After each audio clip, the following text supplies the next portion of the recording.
FM Business. J'en ai une autre de star dont on va parler ce soir. Alors c'est la star du jour sur les marchés, évidemment. Nvidia qui est en train de s'envoler à Wall Street puisque l'action gagne 15%. Vous savez, maître incontesté de ces composants électroniques dont l'IA sera de plus en plus gourmande dans les prochaines années.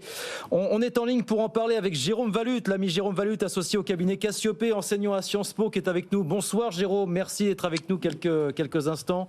Je ne sais pas si vous m'entendez Jérôme. Oui, on vous entend. Oui, comment est-ce que vous regardez cette envolée spectaculaire? Est-ce que vous dites Nvidia? Certains le disent déjà. Et le futur Apple, quelque part, est-ce que c'est un peu prématuré ou est-ce que vous y croyez, vous, Jérôme? Oui, enfin, je pense que c'est un peu prématuré. On peut dire que c'est une entreprise qui a su, depuis 30 ans, parce qu'elle a 30 ans quand même, s'adapter et pivoter toujours au bon moment. Elle s'est créée sur le jeu, puisqu'en fait, c'était des cartes qui étaient utilisées par les gamers. Elle s'est vraiment développée avec le Bitcoin, puisque c'est ces cartes qui ont permis de miner le Bitcoin dans les années 2009, 2010, etc. D'ailleurs, il y avait une pénurie à ce moment-là et on assistait dans les forums à des disputes entre les joueurs et les mineurs de Bitcoin parce qu'ils n'arrivaient plus à trouver Et puis, effectivement, elle a su prendre au bon moment le virage de l'intelligence artificielle dans les années 2010-2016 en créant une nouvelle architecture qui fait qu'aujourd'hui, tout le monde s'arrache ses cartes. Oui. Une H100, ça vaut 40 000 €. Et Meta, qui est très très en retard sur l'intelligence artificielle, on a commandé 350 000 à livrer avant la fin de l'année. C'est un contrat de 14 milliards. Voilà. Donc effectivement, c'est une entreprise qui a un avenir fort jusqu'à la prochaine étape, qui est sans doute l'informatique quantique. Mais quand est-ce que ça va arriver, on n'en sait rien. Vous restez avec nous, Jérôme, quelques instants. Bruno, comment est-ce que vous regardez la nouvelle star, le phénomène Nvidia, qui n'est pas une entreprise... né de la dernière pluie, comme le rappelait Jérôme à l'instant, finalement. D'abord, une remarque futile, on peut réussir avec un nom imprononçable. Donc, du coup,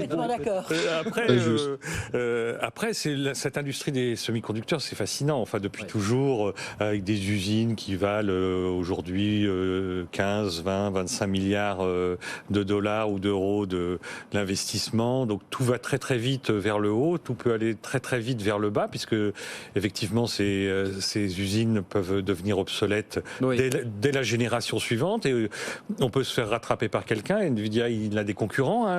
Tout le monde a vu qu'il y avait des marges énormes et une demande énorme. Donc, du coup, il y a quand même des gros acteurs dans cette affaire, AMD, TMSC, Intel, etc. Et donc, du coup, ils vont avoir des concurrents. Donc là, il est dans une phase intéressante où, effectivement, c'est la star, comme on disait tout à l'heure.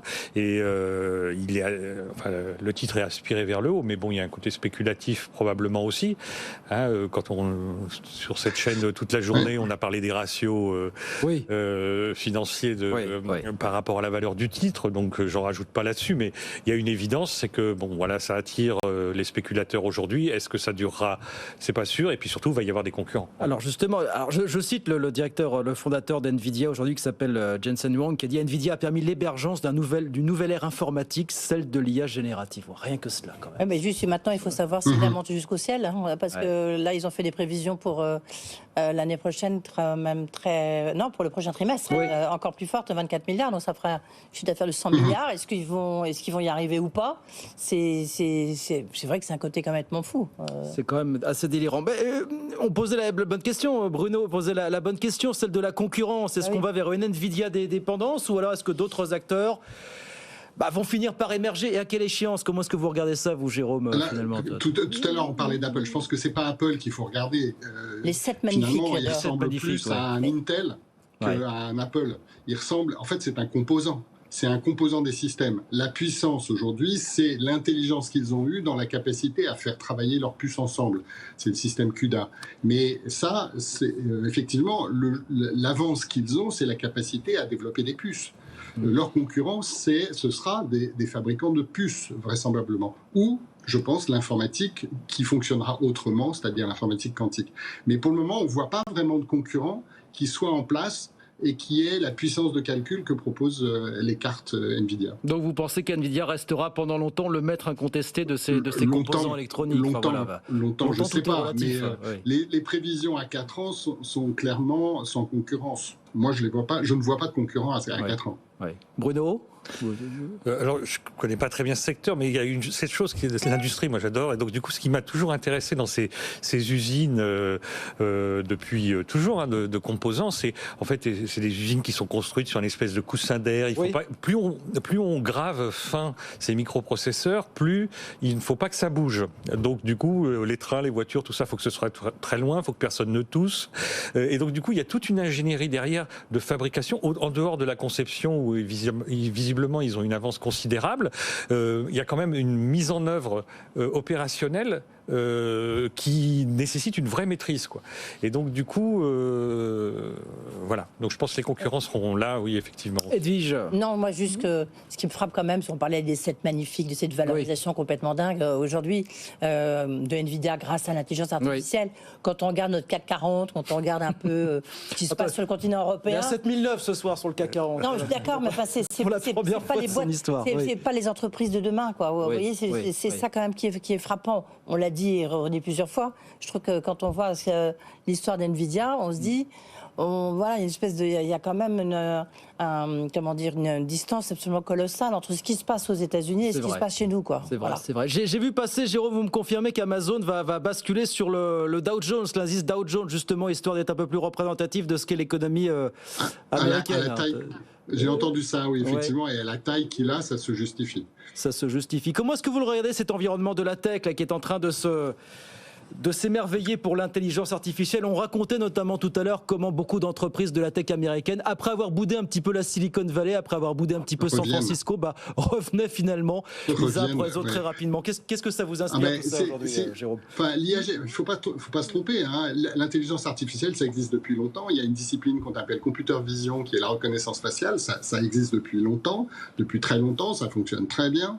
Et l'IA générative, c'est une nouvelle discipline. Il va y avoir d'autres disciplines qui vont émerger, et jusqu'à ce qu'on appelle l'IA forte ou l'IA générale, mais qui pour le moment n'a pas la puissance de calcul pour émerger et qui n'a sans doute pas non plus les sets de données qui lui permettent d'émerger.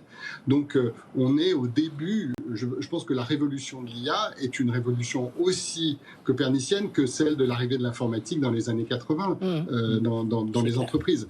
Ça va bouleverser complètement la relation que l'on a à l'information et à la capacité à générer cette information. Il n'y a pas d'experts sur le sujet, je pense qu'il y a que des praticiens, donc moi ma recommandation c'est qu'il faut utiliser, essayer, apprendre et comprendre et ne pas se laisser dominer par la machine et devenir... Et instaurer les garde-fous le plus vite possible. Ça aussi, ça va être une sacrée paire de manches, évidemment, Jérôme, dans les prochaines années. L'Europe est sans doute quelqu'un qui est en mesure de définir des garde-fous, qui risque d'avoir une influence sur le garde-fou. Voilà, un expert garde-fou. Ça va être le grand sujet des prochaines années, la réglementation, évidemment. Oui, bien sûr, mais il faut d'abord... tout à fait. Il y a un peu de versions, hein, vous savez bien. Il y a ceux qui disent il faut des garde-fous, attention, c'est dangereux. Puis il y a ceux qui disent, alors souvent, parce qu'ils sont acteurs, notamment sur l'intelligence artificielle, en disant mais laissez-nous d'abord innover, développer, rattraper les Américains, créer notre propre intelligence artificielle avant de nous mettre des garde-fous. Emmanuel Macron notamment avait taclé un petit peu justement les responsables européens à ce sujet, On met des barrières d'abord et on innove après. Bruno, non, pour vous, c'est le... c'est un peu le travers européen, c'est ce que disait Edwige à l'instant. Hein. On s'occupe d'abord de la réglementation avant de s'occuper de l'innovation. Bon, c'est assez classique. Ça explique peut-être aussi ce qu'on disait tout à l'heure au début, c'est-à-dire l'écart de performance colossal entre le poids de la tech dans la finance française et dans à peu près tous les secteurs. Puis ce qui est frappant aussi, c'est quand même qu'il y a de l'argent qui s'investit un peu partout dans ces places financières. L'économie, pas aux États-Unis, mais ralentit. Et quand même, il y a énormément d'investisseurs en bourse. Alors c'est l'époque des résultats, les résultats sont bons. Les résultats sont bons, donc c'est peut-être la saison, mais... Pour conclure, Jérôme, on disait Nvidia, donc vedette du jour, vedette du moment, qui vole un peu la vedette aux traditionnels GAFAM. Il y en a qui s'en sortent plus ou moins sur le champ de l'intelligence artificielle à l'heure actuelle, très clairement, Jérôme. Hein. Oui, le champion pour le moment, ça reste Microsoft associé à OpenAI. Hein. On attend de voir ce que va devenir Gemini. Et le grand perdant pour le moment, c'est Meta, mais il faut se méfier. Hein. Meta, quand il met beaucoup d'argent sur un sujet, il arrive à avancer vite aussi. Hein. Donc les acteurs sont là, et sans doute s'il y en a qui émergent, les gros sont là pour, je dirais, les rattraper. il y a un trésor de guerre aussi suffisant pour investir et puis pour acheter le cas échéant les acteurs qui seraient... On attend un peu Apple aussi sur le sujet, mais pour le moment, on ne les voit pas émerger, on ne les voit pas sortir. Voilà donc pour Nvidia qui est en train de battre des records évidemment du côté de Wall Street. On va suivre ça évidemment toute la soirée sur BFM Business, dans Tech & Co, notamment à partir de 20h avec François Sorel. Merci beaucoup Jérôme, merci d'avoir été avec nous. Jérôme Valute, associé au cabinet Cassiopée, enseignant à Sciences Po. Très vite avec plaisir sur BFM Business. On va revenir en France avec des préoccupations. Bon, vous allez me dire d'un seul coup, c'est beaucoup moins Star System. Le plan d'économie à 10 milliards d'euros annoncé par Bruno Le Maire, c'était dimanche soir. Ça a été très très vite puisqu'un décret actant tout ça est paru ce matin au journal officiel. Écoutez, tiens, Bruno Retailleau ce matin pour Les Républicains qui dit que 1, 10 milliards c'est pas assez, 2, qu'il faut être plus ambitieux et mener ce qu'il appelle une vraie réforme de l'État. Écoutez ce qu'il disait ce matin sur BFM TV. 3 choses. 1, on a plus de 1200 agences qui nous coûtent plus de 60 à 70 milliards d'euros. Il faut réduire drastiquement et ce sont des milliards et des milliards, les agences. Deuxième chose, faire en sorte qu'on puisse recourir à du privé. Ce matin, beaucoup de collégiens, de lycéens en France ont été emmenés au lycée et au collège, non pas avec des cars qui dépendent des régions, mais avec des cars qui sont gérés par des entreprises privées. Le monopole de l'intérêt général, ça n'est pas seulement l'État, il faut que l'État puisse faire travailler les entreprises. Vous estimez que ce modèle-là, il devrait se décliner donc sur d'autres services ? Bien sûr, mais bien sûr. Autre chose, troisième idée, il faudra quand même les payer en même temps ces entreprises privées. Bien sûr, mais elles sont plus efficaces. Mais elles sont plus efficaces. Regardez la SNCF. Bon, troisième, la SNCF, sur la réforme de l'État. Il faudrait carrément la privatiser, la SNCF ? Non, il faut la mettre en concurrence, ce que des régions, ce que la mienne fait. Mais les conditions de mise en concurrence, je les trouve encore beaucoup trop contraignantes. Troisième idée sur la réforme de l'État. Pourquoi avoir uniquement des fonctionnaires sous statut ? Il faut avoir des contractuels. Parce que les besoins peuvent changer, donc on peut les former, les adapter, les déplacer, et je pense que c'est important. Et puis il y a le système social. Le système social, ça n'est pas qu'il est trop généreux, c'est qu'il est laxiste. Voilà. Il nous fait un peu le grand Big Bang version Fillon en 2017, là quand même, Bruno Retailleau. Hein, c'est un petit peu Oui, ou version Emmanuel Macron à certaines périodes aussi. Hein, donc, au début du quinquennat. Au début du premier quinquennat. Après, il y a des retours de flamme de temps en temps quand même. Oui. Bon, il y a en même temps, il y a plein de choses vraies. Et puis, je le dis souvent ici, moi je crois que le principal problème, c'est que l'État est inefficace. Hein, l'efficience de la dépense publique. Oui. C'est l'efficacité de l'État, quoi. Oui. Il faut absolument... Oui, le point c'est qu'on est le pays qui a le plus augmenté sa dette depuis 2019 et en même temps qui a des résultats au mieux dans la moyenne européenne. Au pire, comme pour le taux de chômage, plutôt dans la queue du peloton. Donc Bruno Le Maire restera comme le ministre de la dette quand même, d'une certaine manière, parce qu'il ne va pas inverser ce phénomène à court terme. Donc les 10 milliards, là, par rapport à l'ampleur du problème, c'est rien du tout. Donc déjà, il faut absorber un petit peu les écarts qui se sont créés sur l'année dernière, puisqu'il y a eu un peu moins de recettes fiscales, donc il faut combler un peu le trou. Et puis là sur cette année... ce qui est compliqué, alors d'abord on a eu des 49.3 pour voter la loi de finances, donc là on le paye parce que du coup ça n'a pas été discuté. Le décret, il est par définition pas discuté par le Parlement. Bah oui. Et c'était fait pour, hein, parce que comme il n'y avait pas de collectif budgétaire pour éviter un autre 49.3.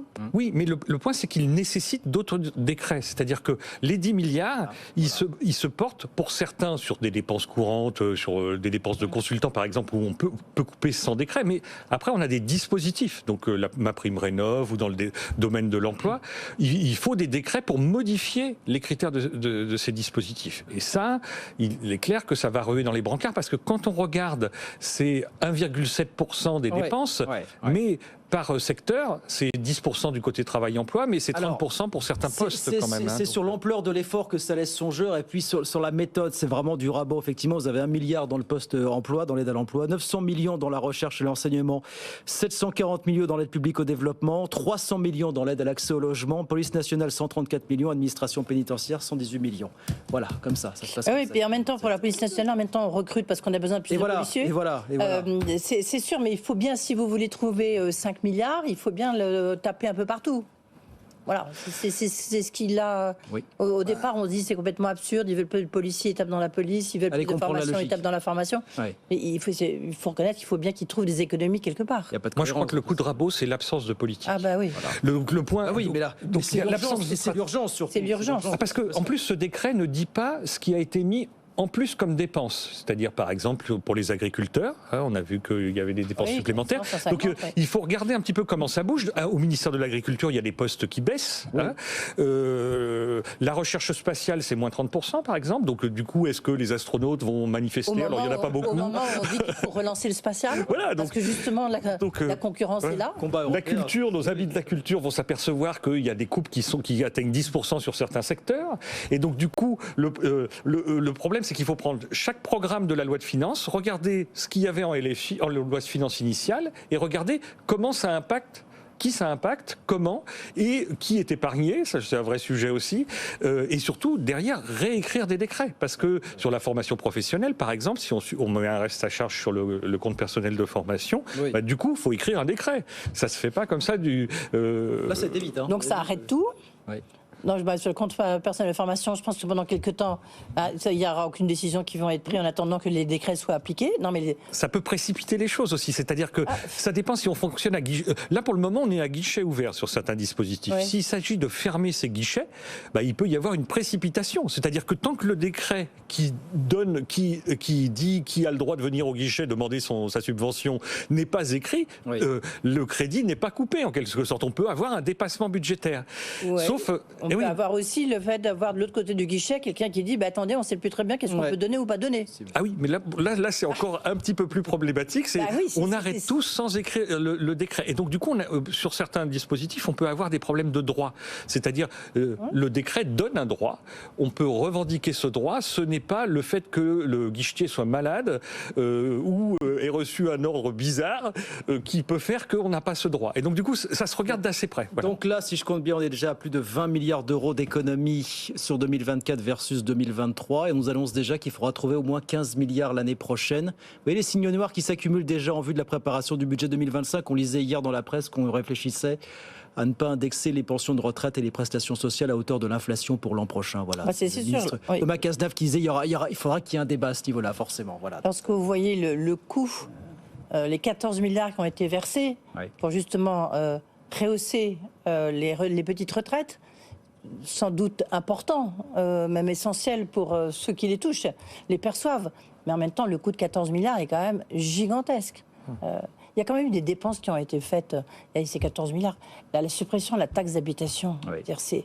c'est sans doute ce qui restera comme la tâche sur le quinquennat d'Emmanuel Macron, parce que ça a coûté extrêmement cher. Et surtout, ça a Donc, des réactions en chaîne qui avec ne des maîtrisent réactions en pas. chaîne, Et donc ça, c'est un qui fait problème. que, in fine, évidemment, le résultat, l'effet, Oui. il n'est Nul. pas aussi, il est nul. Enfin, peut-être nul, c'est un peu exagéré, mais en tous les cas, il est bien moins important que ce qui Taxe était prévu. d'habitation, redevances et j'en passe les meilleurs. Bon, on agit pour que les agences de notation fassent preuve de mansuétude d'une Il fois. ne s'en sortira pas à 10 milliards.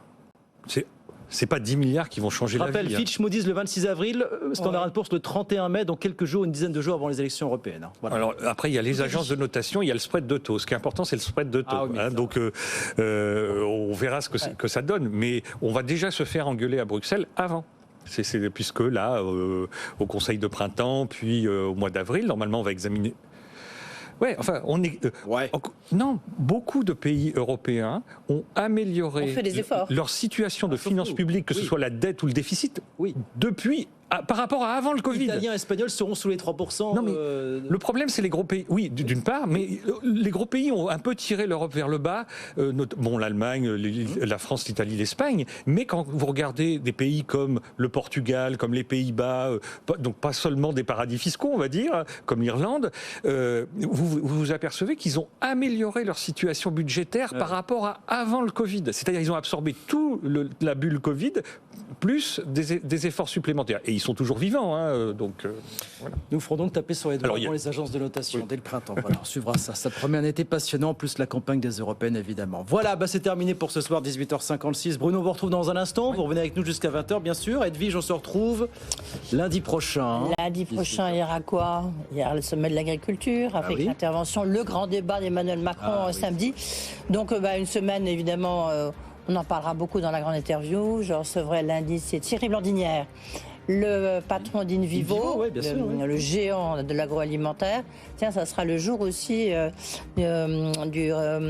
le tribunal de commerce de Paris donnera son jugement sur l'affaire Casino. Oui. Et puis mardi, c'est Agnès Pannier-Runacher qu'on retrouve à l'agriculture maintenant. Oui. Qui sera avec nous. Changement de casting. Voilà, salon d'agriculture qui va nous animer dès samedi, parce que ça s'annonce en couleur dès samedi, a priori. On suivra ça, évidemment. Merci beaucoup à tous les deux.